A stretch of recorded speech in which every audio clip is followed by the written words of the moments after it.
Maraming salamat sa ating Special Assistant, Secretary Anton Lagdameo. Please, magsiupo po tayo.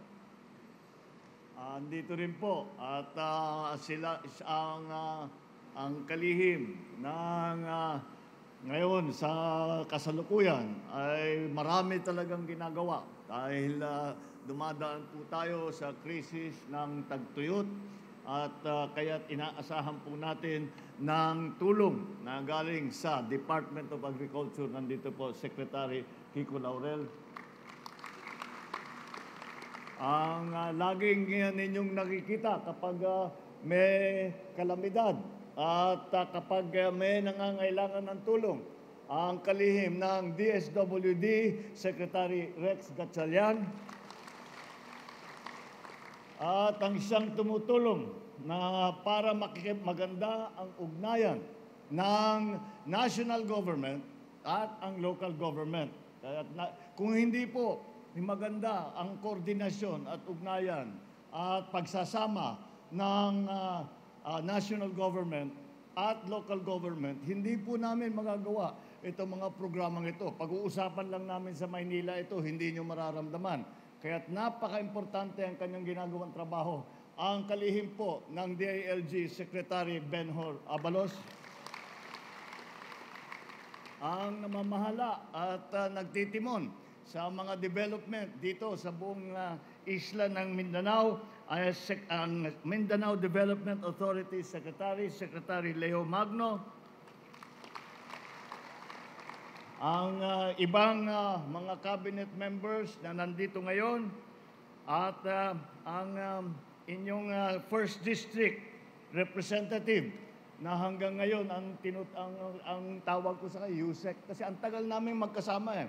Matagal marami kaming ginagawa. Nung ako nga ay chairman noong Public Works sa Senado, madalas kami magkita. Lagi siyang pinupuntahan. Ang tinatanong ko, dahil totoo ang sinasabi niya sa akin kung ano ba talaga ang lagay. Ang ating congressman ngayon, Congressman Momo. At napaka-sipag at napakasigasig na congressman ng 2nd District ng Surigao del Sur, Representative Johnny Pimentel. Ang 1st District Agusan del Sur, Representative Alfelito Bascog. 2nd District of Agusan del Sur, Representative Eddie Bong Plaza. Surigao del Sur Governor Alexander Pimentel. Agusan del Sur Provincial Governor Santiago Candy Jr. Ang ating host dito sa ating programa ngayon ay ang Tandag City Mayor Roxanne Pimentel. At lahat ng aking kasamahan sa pamahalaan, all elected officials, my fellow workers in government, at ang pinaka mahalaga na nandito na bumisita at kasama natin ngayon, kayo po, mga beneficiary ng ating presidential assistant. Ladies and gentlemen, magandang araw po sa inyong lahat. Marami pong salamat sa inyong mainit sa pagsalubong sa amin. Tunay pong napakaganda ng Surigao del Sur.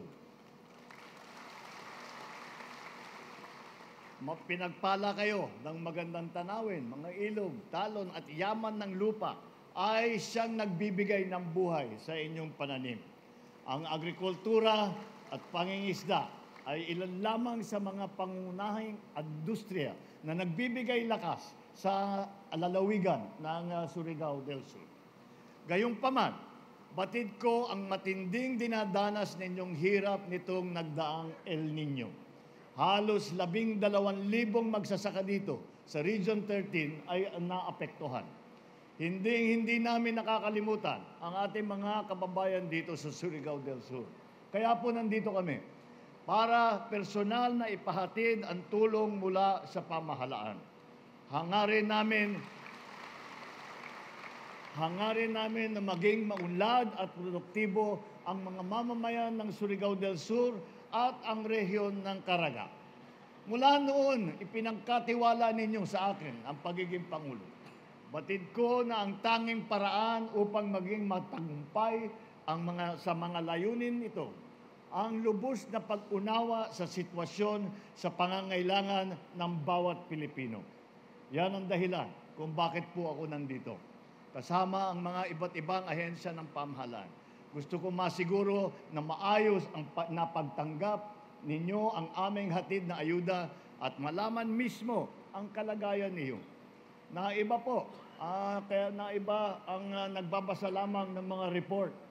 Iba talaga kung tayo ay nakabisita, nakakausap kayo at naririnig ng sarili ko na personal kung ano ba ang inyong pangangailangan, kung ano ang inyong sitwasyon. Kaya naman, ikinagagalak ko pong ihatid sa inyo ang 10,000 cash assistance para sa mahigit 9,000 na makakatanggap dito sa Surigao del Sur sa ilalim ng Ayuda sa Kapos Angkita Program o AKAP ng DSWD.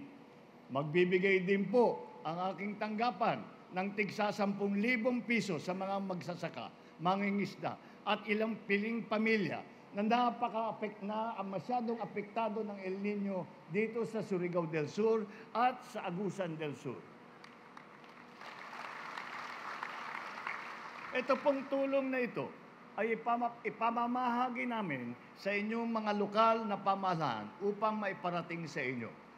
Ang DA, ang Department of Agriculture at saka ang DSWD ay tutulong po na matiyak na agarang itong makaabot sa inyo.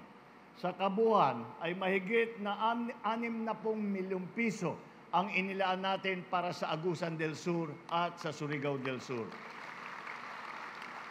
Mamamahagi din po ang tig-5 kilong bigas ang office naman ng Speaker of the House of Representatives, Speaker Martin Romualdez.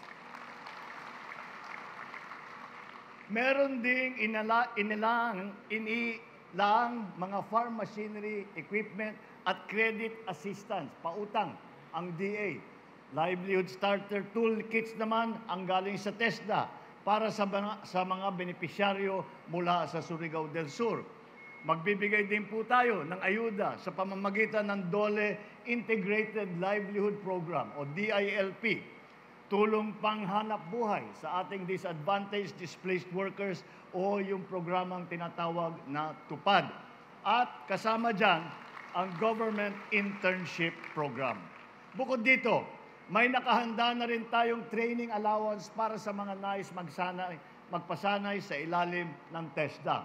Nawa po, sa mga tulong na hatid namin ngayon, ay maibsan natin ang hirap ng inyong pinagdadaanan sa araw-araw ninyong paghahanap buhay at pagsasakripisyo. Ngayong naman ay kailangan natin paghandaan ang tag-ulan na inaasahan magdadala ng higit sa normal na buhos ng ulan sa darating na buwan ng Oktubre. Bagaman ang hiling natin ay wala nang maranasang pinsala o aberya sa panahong ito, nais kong malaman ninyo na handa ang pamahalaan kung sakaling man mangangailangan tayo ng pondo at mga supply ng pagkain sa oras ng kalamidad, nandito po, ready po ang inyong pamahalaan. Hindi lamang po ito, masaya ko rin ibinabalita sa inyo na ang ilan sa mga proyekto nating pang-infrastruktura ay nasa kalagitnaan na ng pagpagawa. Ang Kabadbaran Puting Bato, Kabadbaran Puting Bato, Lanusa Road ay halos kalahating porsyento, 44.7% natapos na. Ang East-West Lateral Road naman na may kasamang 2 tulay at drainage at slope protection, lampas na sa 60% na kumpleto na.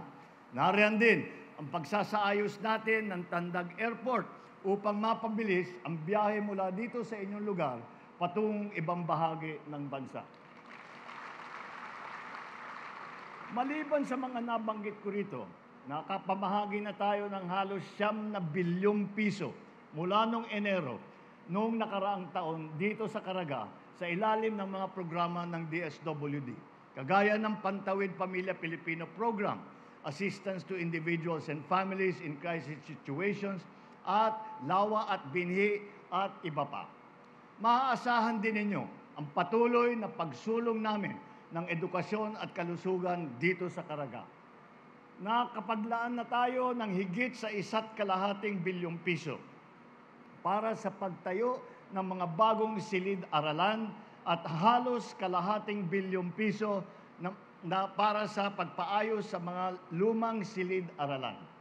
Higit 170,000 scholar naman mula sa Caraga ang makakatanggap ng pondong inilaan para sa mga programa ng CHED. Mayroong higit 100 health facility projects din. Mayroon din health facility projects din sa inyong lugar na napaglaanan na nasa budget. Patuloy din po ang paghahatid ng tulong ng DTI, Department of Trade and Industry, sa mga maliliit na negosyo sa pamamagitan ng pagpapahiram ng puhunan. Sa katunayan, may nakahandang dagdag na higit 12 milyong piso ang DTI upang tulungan ang ating mga MSME, yung mga maliliit po na negosyo, sa ilalim ng Negosyo Center Program. Mga minamahal na kababayan, nawa ay magsilbing patunay ang mga nabanggit kong programa ng aming masidhing hangaring. Mapagaan ang inyong mga pinapasang suliranin ngayon. Asahan ninyo na patuloy kaming maghahanap ng katugunan sa mga pagsubok na kinakaharap ng ating bansa at magpapatupad ng mga angkop na programa at patakaran upang matikman naman ninyo ang bunga ng inyong pagsisikap. Pinaalalahan ko ang lahat ng mga ahensya, lingkod bayan, mga kabalikat sa gobyerno. Huwag natin sayangin ang ating mga nasimulan. At sa inyong mga magigiting na magsasaka at mangingisda, hindi ito ang huling pagkakataon na makakarinig kayo ng magagandang balita mula sa atin. Patuloy lamang ang pamahalaan sa pag-aagapay sa inyo. Sa sama-sama natin pagkilos at pagtutulungan, tiyak na makakamit din natin ang isang bagong Pilipinas. Isang bagong Pilipinas kung saan ay bawat Pilipino ay busog, hindi lamang sa pagkain, kung hindi sa pangarap, pag-asa at mga oportunidad. Muli, maraming salamat po sa inyong mga sakripisyo. Mabuhay ang bawat pamilyang Pilipino, mabuhay ang bagong Pilipinas. Maraming salamat po at magandang umaga po sa inyong lahat.